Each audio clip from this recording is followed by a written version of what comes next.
صل على سيدنا ومولانا محمد وعلى بسم اللہ الرحمن الرحیم۔ السلام علیکم ناظرین و سامعین کرام۔ سامعین، بالخصوص پروگرام یاد الہی دیکھنے کے لیے، یاد الہی کے سابقہ تمام پروگرامز دیکھنے کے لیے اور وظائف دیکھنے، سننے، جاننے اور پڑھنے کے لیے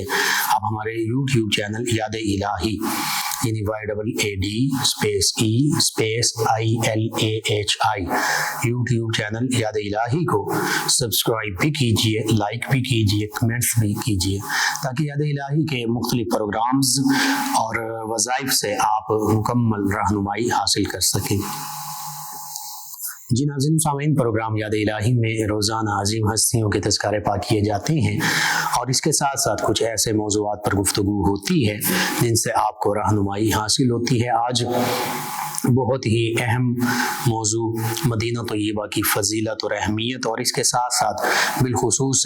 جنت البقیع، اس کے فضیلت کیا ہے اور انہدام جنت البقیع، اس پر گفتگو ہوگی۔ اس سے پہلے آج کا خاص وظیفہ وہ بھی مدینہ طیبہ ہی کے حوالے سے، بالخصوص آقا کریم رؤوف الرحیم علیہ الصلاۃ والتسلیم آپ کے حوالے سے اور امت مسلمہ کے لیے۔ اس کو اگرچہ اس طرح مطلقاً فرض تو نہیں قرار دیا گیا، لیکن اس کا حکم جو ہے وہ اللہ رب العزت نے قرآن مجید فرقان حمید میں ارشاد فرمایا اور مطلقاً ارشاد فرمایا، کوئی قید نہیں لگائی کہ یہ عمل اس وقت کرنا ہے، اس وقت نہیں کرنا، فلاں وقت میں ضروری ہے، فلاں وقت میں ضروری نہیں، یعنی بلا قید اور یوں مطلق ارشاد فرما دیا۔ وہ عمل کیا ہے؟ وہ ایسا عمل ہے جو اللہ اور اس کے فرشتے بھی کرتے ہیں۔ ہاں، فرق یہ ہے کہ اللہ تعالیٰ کی طرف سے وہ خاص رحمتوں کا باعث ہے، اللہ کے فرشتوں کی طرف سے وہ رحمتوں کی دعاؤں کا باعث ہے، اور ہماری طرف سے وہ نبی رحمت صلی اللہ علیہ وآلہ وسلم کی بارگاہ میں نذرانہ عقیدت ہے، ہدیہ محبت ہے۔ وہ کیا ہے؟ اللہ رب العزت نے سورہ احزاب میں 22ویں پارے میں ارشاد فرمایا، ان اللہ وملائکتہ یصلون علی النبی، کہ بے شک اللہ تعالی اور اللہ رب العزت کے تمام ملائکہ، تمام فرشتے اے نبی صلی اللہ علیہ وسلم آپ پر درود بھیجتے ہیں۔ یا ایھا الذین آمنو، اے ایمان والو، اے وہ لوگو جو ایمان لائے ہو، جو اللہ اور اس کے رسول صلی اللہ علیہ وسلم کو ماننے والے ہو، توحید و رسالت کے گواہ ہو، توحید و رسالت کی گواہی دینے والے، اللہ وحدہ لا شریک کی وحدانیت پر ایمان، ایقان اور یقین رکھتے ہو، اور محمد مصطفیٰ صلی اللہ تعالی علیہ وآلہ وصحبہ وبارک وسلم کی ذات بابرکات، آپ کے ختم نبوت، ختم رسالت، سچی نبوت و سچی رسالت پر مکمل ایمان، ایقان، یقین رکھتے ہو، کیا کرو؟ صلو علیہ، نبی رحمت صلی اللہ علیہ وآلہ وسلم کی بارگاہ اقدس میں ادب و احترام کے ساتھ، عقیدت کے ساتھ درود پاک کے نذرانے پیش کیا کرو۔ وسلموا تسلیما، اور خوب عاجزی کے ساتھ، انکساری کے ساتھ، تسلیمات کے ساتھ، آداب کو بجا لاتے ہوئے، ادب، احترام، تعظیم و توقیر کو مد نظر رکھتے ہوئے نبی محتشم صلی اللہ تعالی علیہ وآلہ وصحبہ وبارک وسلم کی بارگاہ ناز میں ہدیہ سلام بھی پیش کیا کرو۔ تو یہ درود و سلام کے ہدایہ پیش کرنا یہ اللہ رب العزت کا حکم بھی ہے، یہ باعث برکت بھی ہے، یہ باعث فضیلت بھی ہے، یہ اللہ رب العزت کے انوار و تجلیات کے ورود کا بھی باعث ہے، یہ اللہ کی رضا اور خوشنودی کا بھی باعث ہے، یہ اللہ کے حبیب صلی اللہ علیہ وآلہ وسلم کی رضا اور خوشنودی کا باعث ہے، حتیٰ کہ احادیث مبارکہ میں درود پاک کی کثیر فضیلتوں کا ذکر موجود ہے۔ چند ایک حدیث مبارکہ اور ان کا خلاصہ، ان کا معنی مفہوم عرض کر دیتا ہوں۔ درجنوں بلکہ سینکڑوں حدیث مبارکہ ہیں جن میں درود و سلام کی فضیلت کا ذکر ہے، انہی میں سے یہ بھی ہے۔ آقا کریم صلی اللہ علیہ وآلہ وسلم نے ارشاد فرمایا، جس نے مجھ پر ایک مرتبہ درود پاک پڑھا، میرے لیے ہدیہ درود پاک ایک مرتبہ میری خدمت میں پیش کیا، فرمایا اللہ تعالیٰ اس پر 10 رحمتوں کا نزول فرمائے گا۔ ہم ایک مرتبہ آقا کریم صلی اللہ علیہ وآلہ وسلم کی بارگاہ اقدس میں ہدیہ درود یہ پیش کریں تو اللہ کی طرف سے 10 رحمتوں کا نزول ہو۔ اللہ کی طرف سے تو ایک ہی رحمت کافی ہے، کیونکہ وہ اللہ رب العزت کی طرف سے رحمت ہے، اور اللہ کی رحمت اس کا پیمانہ متعین نہیں کر سکتے، یہ نہیں کہہ سکتے کہ وہ اتنی ہے، اتنی ہے، کتنی ہے، وہ بے حد ہے، بے شمار ہے۔ تو 10 رحمتوں کا نزول ہوتا ہے درود پاک کا ہدیہ آقا کریم صلی اللہ علیہ وآلہ وسلم کی بارگاہ میں پیش کرنے سے۔ اور پھر فرمایا کہ جس نے میری بارگاہ میں ایک مرتبہ سلام پیش کیا، فرمایا اللہ رب العزت کی طرف سے اس کے لیے 10 سلامتیاں ہوں گی۔ قربان جائیے اللہ کی ذات بابرکات، وہ تو خالق ہے، مالک ہے، رازق ہے، ہمارا معبود ہے، مسجود ہے، اور پھر اللہ کے حبیب صلی اللہ علیہ وآلہ وسلم کی ذات بابرکات پر کیا فرما رہے ہیں کہ ایک مرتبہ درود پاک پڑھنے والے کے لیے 10 رحمتیں، ایک مرتبہ سلام کا نذرانہ پیش کرنے والے کے لیے 10 سلامتیاں۔ اللہ تعالیٰ کی طرف سے بندہ مومن کے لیے ایک سلامتی ہی کافی، جب 10 سلامتیاں مل جائیں تو پھر اس بندہ مومن، اور 10 رحمتیں مل جائیں تو اس بندہ مومن کی اس دنیا میں، قبر میں، حشر میں، آخرت میں کامیابی اور فوز و فلاح میں کسی قسم کا شک ہی نہیں کیا جا سکتا۔ تو یہ درود پاک ایسی عبادت ہے کہ اس میں کوئی ریاکاری کا بھی عمل نہیں ہے، چاہے آپ سب کے سامنے پڑھیں، اونچی آواز میں پڑھیں، دھیمی آواز میں پڑھیں، تنہائی میں پڑھیں، محفل میں بیٹھ کر پڑھیں، نماز میں پڑھیں، نماز کے علاوہ پڑھیں، نماز کے بعد پڑھیں، نماز سے پہلے پڑھیں، اذان سے پہلے پڑھیں، اذان کے بعد پڑھیں، جو بھی پاکیزہ محافل ہیں، پاکیزہ اوقات ہیں ان میں پڑھیں۔ ہاں وہ جگہیں جہاں پر دیگر ذکر و اذکار ممنوع ہیں اس وقت ان جگہوں پر نہ پڑھیں، یعنی بیت الخلاء میں نہیں پڑھ سکتے، وہاں پہ اور بھی کوئی ذکر نہیں کر سکتے، دعا بھی مانگنی ہے تو باہر پہلے پڑھیں گے پھر اندر داخل ہوں گے۔ اسی طرح اور کوئی ایسے معاملات ہیں جہاں گناہ کا عمل ہو رہا ہے، کوئی ایسی جگہ ہے وہاں پر بھی مکروہ ہے، پھر باوضو پڑھیں، سب سے بہتر ادب احترام کے ساتھ پڑھیں، انہماک کے ساتھ پڑھیں، اس توجہ کے ساتھ پڑھیں کہ اللہ کے حبیب صلی اللہ علیہ وآلہ وسلم خود سماعت فرماتے ہیں، حدیث مبارکہ میں موجود ہے کہ اللہ کے حبیب صلی اللہ علیہ وآلہ وسلم نے فرمایا جو مجھ پر محبت سے درود پاک پڑھتا ہے میں اپنے اہل محبت کا درود پاک خود سنتا ہوں۔ بعض کا فرشتے جو ہیں وہ آقا کریم صلی اللہ علیہ وآلہ وسلم کی بارگاہ میں پیش کر دیتے ہیں۔ یہاں پر اس پر غور کیجئے کہ آقا کریم صلی اللہ، اگر فرشتے سماعت کر سکتے ہیں اور وہ پیش کر سکتے ہیں، وہ بھی اللہ کی مخلوق ہیں، وہ خالق نہیں ہیں، تو فرشتوں کا سماعت کرنا اور پھر وہاں پہنچانا یہ اگر ممکن ہے تو اللہ کے حبیب صلی اللہ علیہ وآلہ وسلم تو اللہ کی تمام مخلوقات کے سردار ہیں، فرشتوں کے بھی سردار ہیں، فرشتوں کے سردار کے بھی سردار میرے آپ کے ہم سب کے آقا و مولا صلی اللہ علیہ وآلہ وسلم ہیں۔ تو اللہ رب العزت نے آپ کو بے پناہ تصرفات عطا فرمائے ہیں، مالک و مختار بنایا ہے، اس میں کسی قسم کا کوئی شک و شبہ نہیں ہے۔ اگر آپ اس پر تفصیل سے پڑھنا چاہتے ہیں، سمجھنا چاہتے ہیں تو الامن والعلا، ویسے تو جو علماء ہیں وہ جانتے ہیں آیات بینات، احادیث مبارکہ جن میں نبی رحمت صلی اللہ علیہ وآلہ وسلم کے تصرفات کا ذکر ہے، آپ کے اختیارات کا ذکر ہے، لیکن اگر کوئی عام بندہ مومن، کوئی عام مسلمان، حتیٰ کہ کوئی عام انسان نبی کریم صلی اللہ علیہ وآلہ وسلم کے اختیار کو اردو زبان میں با ترجمہ پڑھنا چاہتا ہے، یعنی عربی آیات بینات اور احادیث مبارکہ کے ترجمے کے ساتھ، تو وہ اعلیٰ حضرت امام احمد رضا خان قادری علیہ رحمہ کی ایک کتاب ہے الامن والعلا، اسی کو پڑھ لے۔ 60 کے قریب آیات بینات وہ جو نبی کریم صلی اللہ علیہ وآلہ وسلم کے اختیار کو بیان کر رہی ہیں،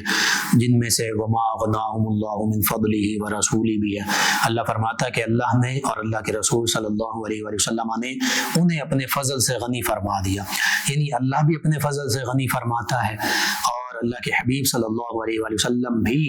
اللہ کے دیے ہوئے اختیار کے ساتھ اپنے فضل سے غنی فرما دیتے ہیں۔ اسی طرح وَلَوْ أَنَّهُمْ رُضُوا مَا آتَاهُمُ اللَّهُ وَرَسُولُهُ، اللہ فرماتا کہ اللہ وہ اس بات پر راضی ہیں کہ اللہ رب العزت اور اللہ کے حبیب صلی اللہ علیہ وآلہ وسلم نے انہیں عطا فرمایا،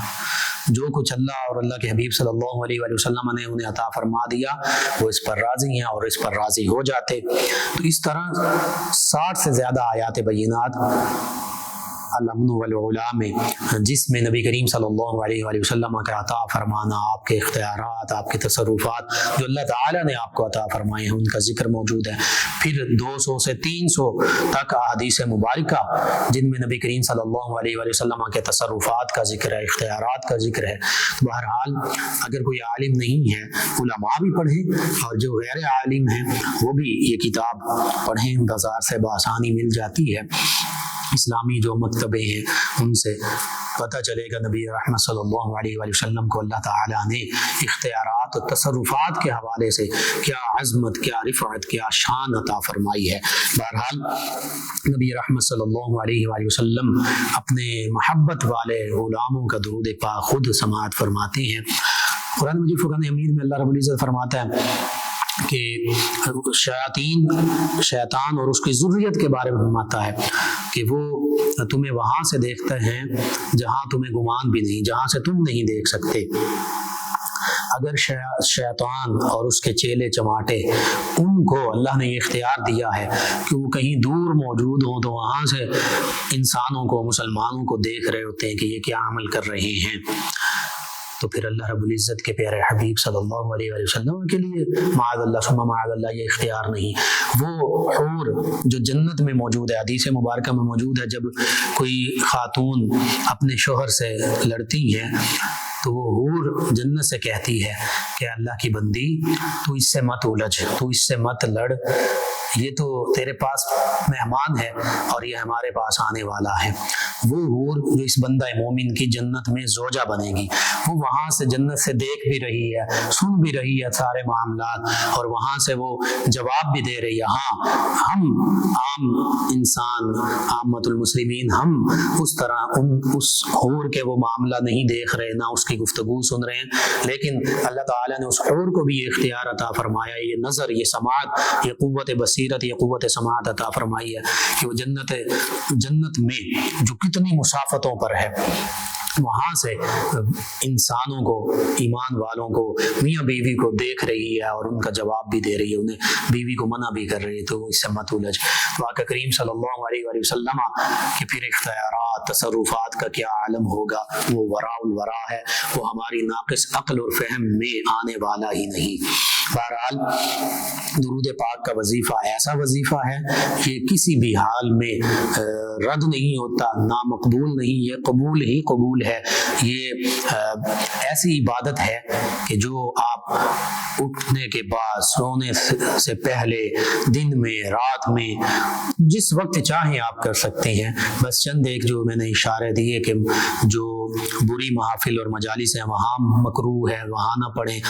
یا جو دیگر معاملات ہوتے ہیں، یعنی جو ادب کے خلاف چیزیں ہیں، ادب کے خلاف مقامات ہیں، وہاں پر نہیں پڑھنا چاہیے۔ باقی باادب، باوضو ہو کر جتنا زیادہ سے زیادہ پڑھیں۔ حدیث مبارکہ کے مطابق سیدنا ابی بن کعب رضی اللہ عنہ نے جو عرض کیا تو فرمایا کہ 3/4 حصہ، آدھا حصہ، پورا وقت اپنے اوقات کا اگر درود پاک پہ تم گزارو گے، اللہ تعالیٰ تمہاری کفایت کرے گا، یعنی دنیا آخرت میں تمام معاملات میں تمہارے لیے یہ درود پاک پڑھنا کافی ہو جائے گا۔ یہ درود پاک، یہ سلام تو ایسی عبادت ہے کہ نماز میں ہمارے لیے واجب ہے، ضروری ہے۔ اگر ہم نماز میں السلام علیکہ ایھا النبی ورحمۃ اللہ وبرکاتہ، اے اللہ کے نبی کا ضمیر کے ساتھ اور السلام کے لفظ کے ساتھ ہم نبی کریم صلی اللہ علیہ وآلہ وسلم کی بارگاہ میں یہ سلام پیش نہ کریں۔ اور ایھا یہ حرف ندا ہے، ایھا، یا، آیا، حیا، یہ سبھی حروف ندا ہیں، یہ اے کے لیے، پکارنے کے لیے ہے۔ ندا کا معنی یہی ہے کسی کو پکارنا، ندا دینا۔ پھر درود پاک ہے اللہم صلی علی محمد وعلی آل محمد کما صلیت علی ابراہیم وعلی آل ابراہیم انک حمید مجید۔ اسی طرح اللہم بارک علی محمد وعلی آل محمد کما بارکت علی ابراہیم وعلی آل ابراہیم انک حمید مجید۔ اگرچہ یہ نماز کے لیے خاص درود پاک ہے، درود ابراہیمی کہتے ہیں اس کو، یہ بھی پڑھا جا سکتا، نماز کے علاوہ بھی پڑھا جا سکتا ہے۔ پھر سیاستہ اور دیگر دیگر حدیث مبارکہ کی کتب میں دیگر بھی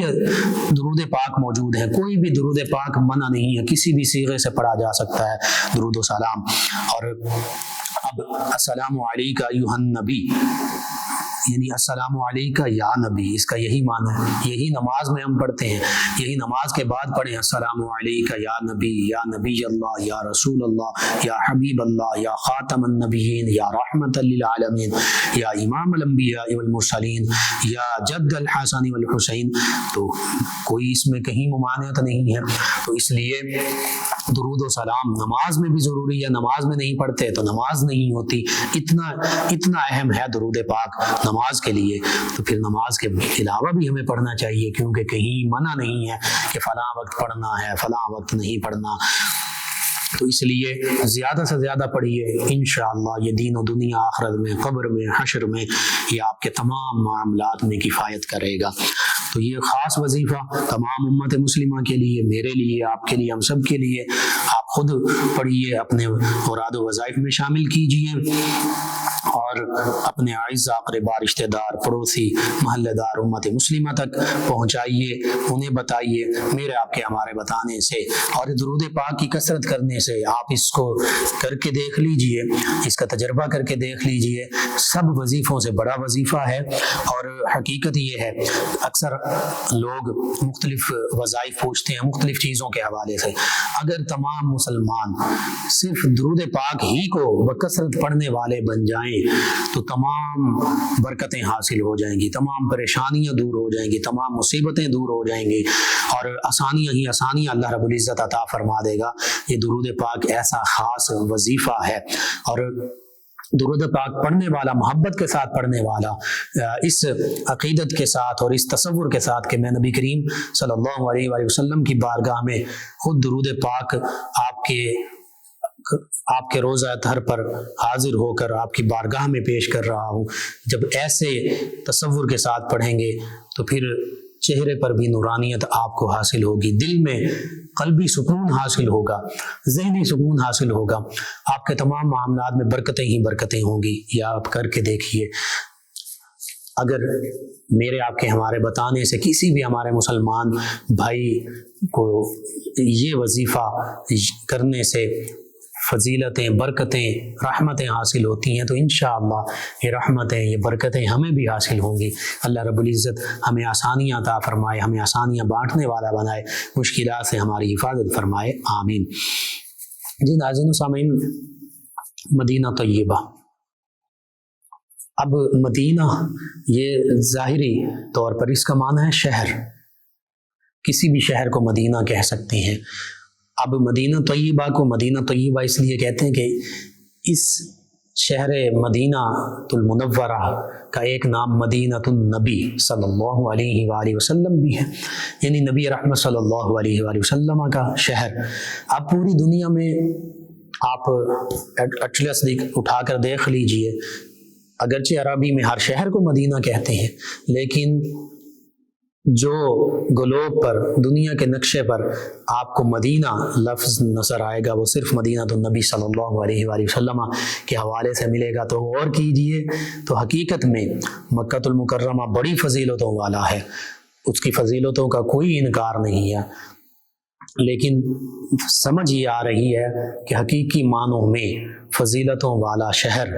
وہ نبی کریم صلی اللہ علیہ وآلہ وسلم کا جائے سکونت اور جائے استراحت مدینہ النبی صلی اللہ علیہ وآلہ وسلم ہے.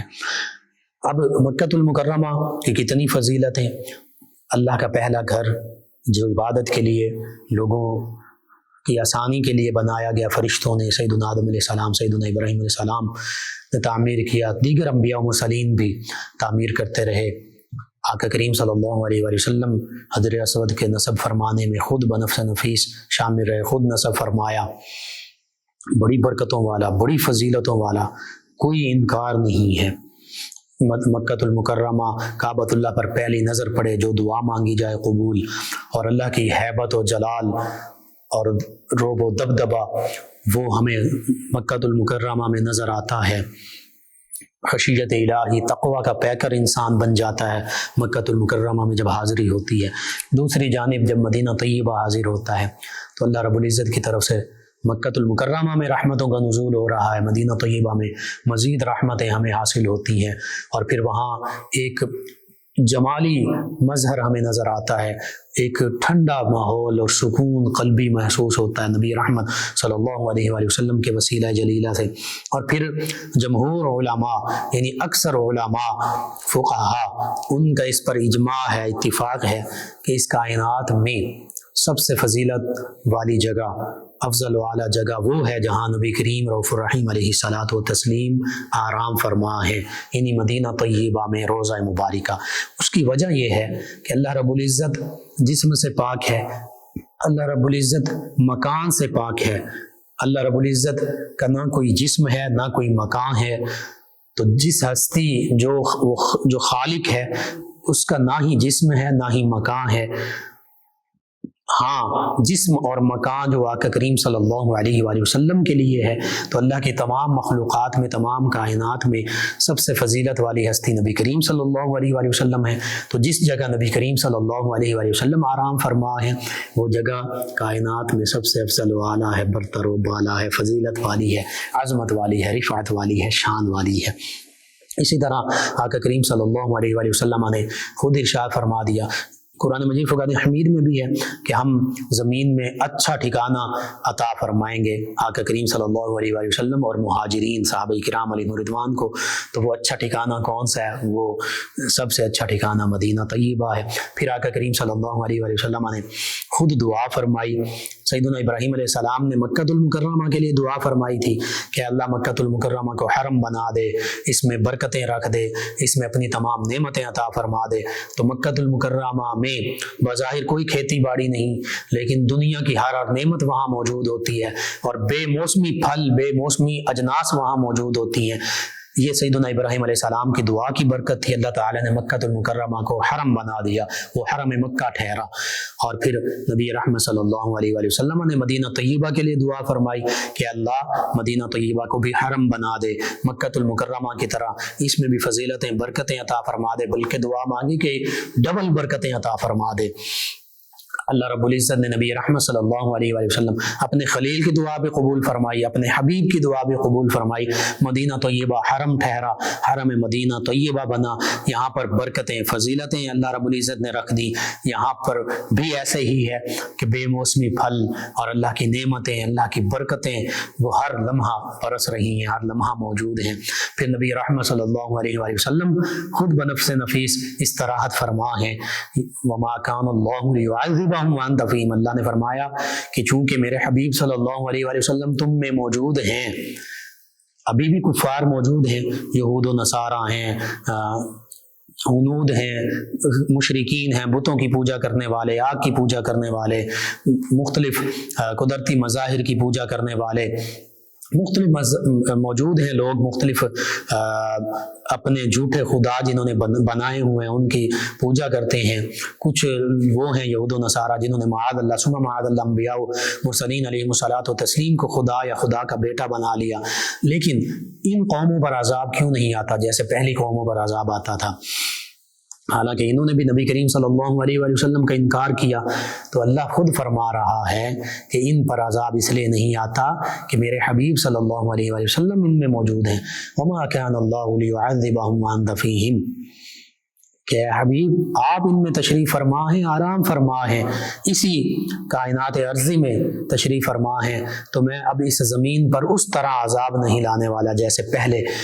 قوموں پر عذاب آتے تھے۔ یہ آقا کریم صلی اللہ علیہ وآلہ وسلم کی رحمت للعالمین ہے کہ کفار پر اس طرح عذاب، پتھروں کی بارش نہیں ہوتی، آگ نہیں برستی جس طرح پہلی قوموں پر آگ برستی تھی، پتھروں کی بارش ہوتی تھی، ایک بستی کو اٹھا لیا جاتا اور جبریل امین علیہ السلام اپنے پر اٹھا کر اسے واپس الٹا پلٹ دیتے۔ والمؤتفقات، قوم لوط کے ساتھ یہ معاملہ ہوا، لیکن ان قوموں کے حالات ان قوموں کی طرح ان سے بھی بڑھ گئے۔ نبی رحمت صلی اللہ علیہ وآلہ وسلم کی تنقیص کی، نبی رحمت صلی اللہ علیہ وآلہ وسلم کی تکذیب کی، لیکن آقا کریم صلی اللہ علیہ وآلہ وسلم کی رحمت کاملہ کا صدقہ ہے، آپ کے یہاں استراحت فرما ہونے کا صدقہ، اللہ رب العزت آپ کی وجہ سے، آپ کے باعث ان پر اس طرح عذاب نہیں لاتا۔ بہرحال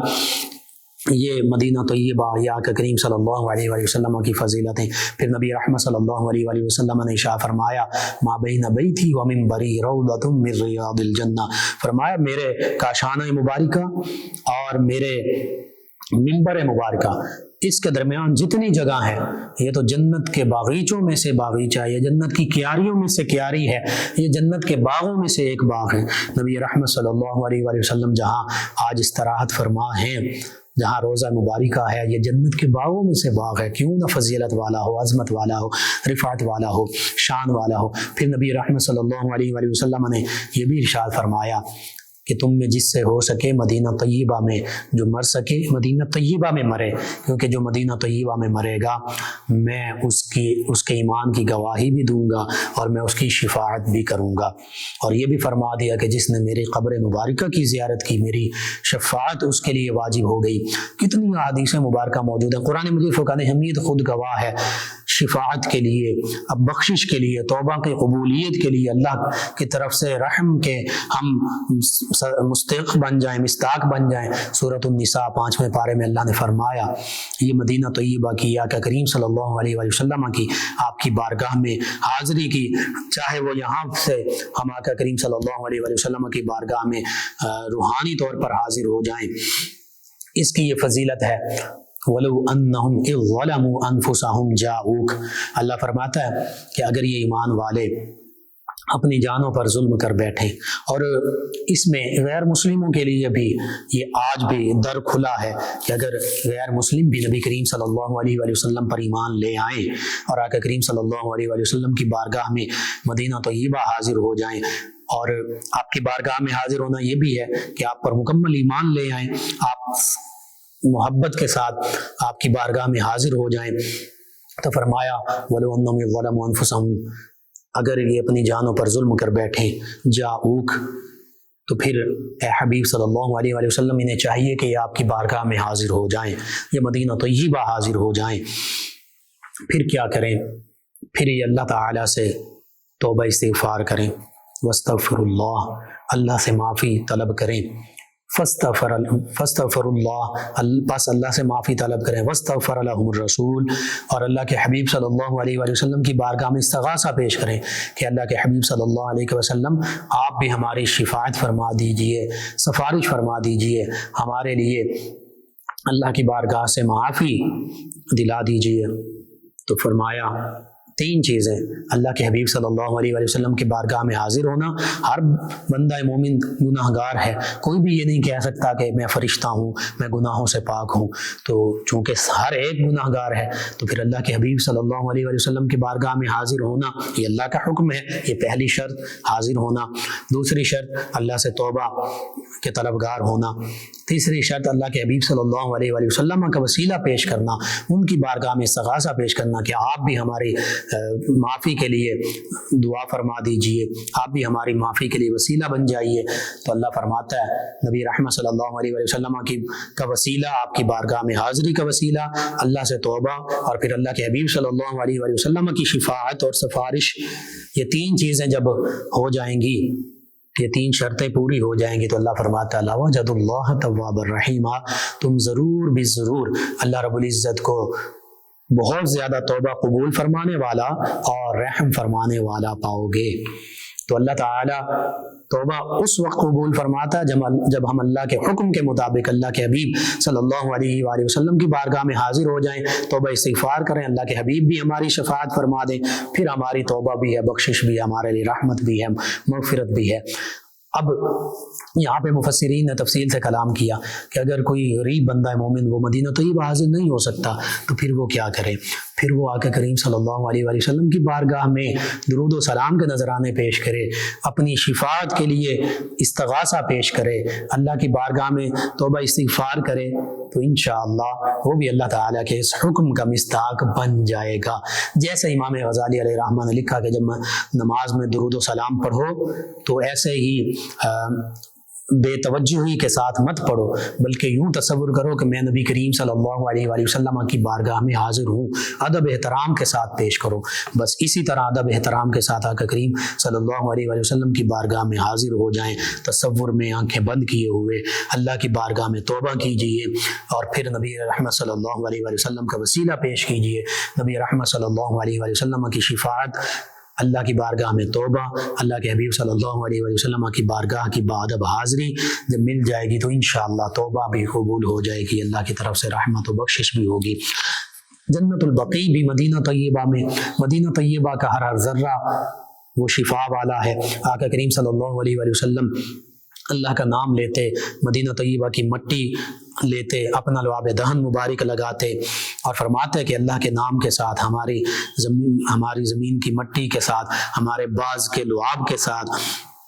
اللہ تعالی شفا عطا فرمانے والا ہے۔ تو یوں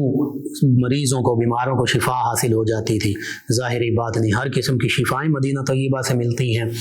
بہرحال نبی رحمت صلی اللہ علیہ وآلہ وسلم کے لعاب دہن مبارک سے شفائیں ملتی ہیں، اللہ کے نام سے شفائیں ملتی ہیں، قرآن سے شفائیں ملتی ہیں، آقا کریم صلی اللہ علیہ وآلہ وسلم